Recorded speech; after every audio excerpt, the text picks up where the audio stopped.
বলছি আয়ুব নবীর ঘটনা শোনো মুমিন মুমিনা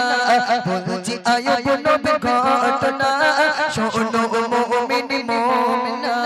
স্বামী স্ত্রীর ভালোবাসা কেমন ছিল দেখো না ওরে স্বামী স্ত্রীর ভালোবাসা কেমন ছিল দেখো না বাদশাহ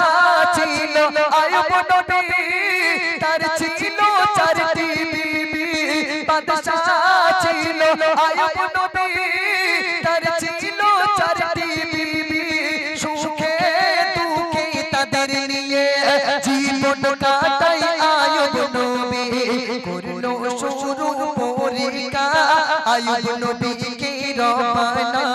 করলো শুরু পরীক্ষা আয়ুব নবীকে রবানা ধ্বংস হলো যা কিছু ছিল আর হলো বালাখানা ওর ধ্বংস হলো যা কিছু ছিল আর হলো বালাখানা আইব নবীকে আল্লাহ খুব মন দিয়ে এই তোরা একটু ভালো করে শোন বুঝতে পারিস তো এই আইব নবীকে আল্লাহ পাক পরীক্ষা শুরু করে দিয়েছে আইব নবীর উট দুম্বা গরু ছাগল বিল্ডিং বালাখানা সব কিছু মাটির সঙ্গে মিশে গেছে আইব নবীর খাবার মতো আর ঘরে কিছু নেই সেই সময় আইব নবীর কজন স্ত্রী বলেছিলাম শোনা চারজন স্ত্রী তো আইব নবীর চারজন স্ত্রীর ভিতরে এবার কি যুক্তি হচ্ছে দেখুন চিন্তায় পড়ে নবীর বিবি আর তো কিছু নাই না খেতে পেয়ে মরবো এবার কি হবে উপায় তিনজন বিবি যুক্তি করছে চিন্তায় পড়ে নবীর বিবি আর তো কিছু নাই না খেতে পেয়ে মরবো এবার কি হবে উপায় কুষ্ঠ রোগে ভরে কেন আয়ুব নবীর সারা দেখো কুষ্ঠ রোগে ভরে কেন আয়ুব নবীর সারা দেখো চলে গেল তিনটি বিবি রইল বিবি রোগিমা চলে গেল তিনটি বিবি রইল বিবি রোগিমা আইব নবীর চারজন বিবি ছিল আইব নবীর যখন সব শেষ হয়ে গেছে মোটা ভাই ভালো করে শোন হ্যাঁ তো তিনজন বিবি তখন যুক্তি করছে বলতে এই বু বলে কি হয়েছে ভাই আইব নবী তো সব শেষ হয়ে গেছে এবার খাবি কি বলে এই বু তুই খাবি কি বলে তোর চিন্তা তুই কর বলে চলে এক কাজ কর আমরা পালাই বলে তিনজন বিবি চলে গেল আর শেষে রয়েছে কি শুধু আম্মাজান রহিমা কে রয়েছে আম্মাজান রহিমা এবার আমি যদি বিয়ে করার সময় বলি আমার বিরাট ব্যবসা রয়েছে এই রয়েছে সেই রয়েছে এখন বিয়ে টিয়ে করে এসে যদি বাড়ি এসে তিনবেলা তিন মুঠো খাওয়া দিতে পারছি না এবং জামা কাপড়ে ঠিক মতো দিতে পারছি না ফেতরার জামা নিয়ে নিয়ে তাই পরাচ্ছি এবার ওই বউ থাকবে বলে মনে হয় হ্যাঁ ওই বউ কী কর বলে এই দেখো 50 টাকা দাও দিন একটা ডাক্তার বাড়িতে ঘুরে যায় মার ব্যথায় আর উঠতে পারি না ওই 50 টাকা আমার কাছে ধার দেনা করে নেবে যে অটোই করে যে টোটোই করে উঠবে ওই টোটোওয়ালার সাথে কোথায় চলে যাবে আর খুঁজে পাওয়া যাবে না বুঝতে পারেননি হ্যাঁ ও বেটি আর ভিটে আসবে না মন দিয়ে শুনবেন এবার আইব নবীকে আল্লাহ আরো কঠিন পরীক্ষা নিচ্ছে মন দিয়ে শুনবেন শরীর হতে দুর্গন্ধ ছড়ায় সারা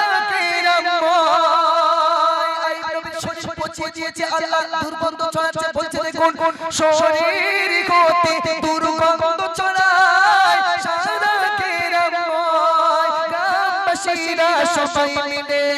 আইব নবীকে তাড়ায় স্বামীকে ছেড়ে বিবি রহিমা কোথাও তিনি গেল না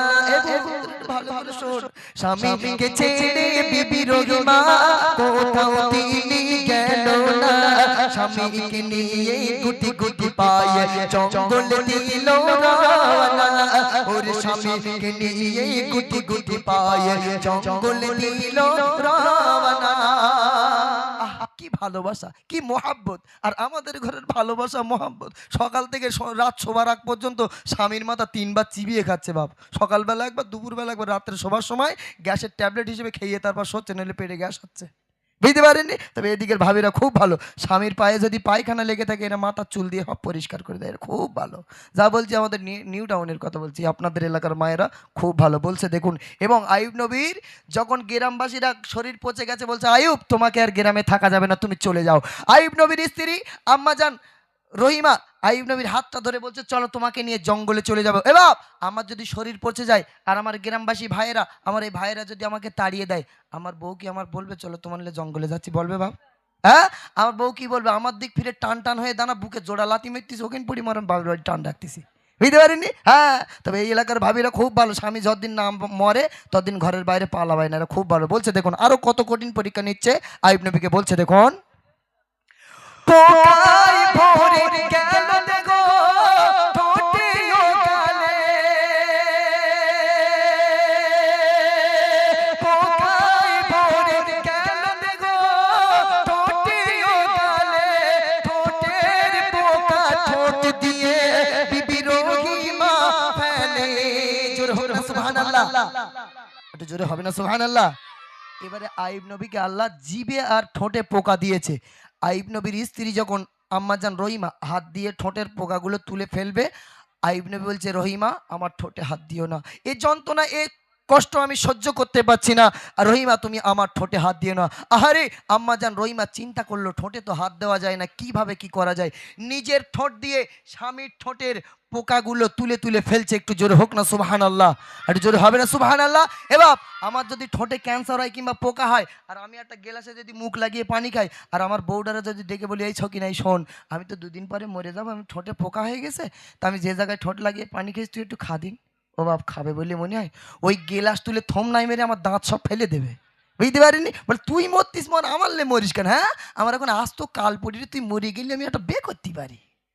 বুঝতে পারিনি? হ্যাঁ, তবে আপনাদের গ্রামটা বাদ দিয়ে বলছি, যা বলছি এই মান্নান ভাইয়ের গ্রামের কথা বলছি। বলছে দেখুন, পোকায় ভরে গেল দেখো ঠোঁটে ও গালে, ঠোঁটের পোকা ঠোঁট দিয়ে বিবি রহিমা ফেলে। আইয়ুব নবী বলে বিবি সবাই গেল ছেড়ে, তুমি কেন আমায় নিয়ে আছো এখনো পড়ে? স্বামীর সেবায় মিলিবে খোদার জান্নাত নসিবে। ও মায়েরা মন দিয়ে শুনুন, স্বামীর সেবায় মিলিবে খোদার জান্নাত নসিবে, স্বামীর সেবায় মিলিবে খোদার জান্নাত নসিবে। তাই জীবন গেলেও করব সেবা, স্বামীকে ছেড়ে যাব না, তাই জীবন গেলেও করব সেবা, স্বামীকে ছেড়ে যাব না। আইয়ুব নবী বলছে সব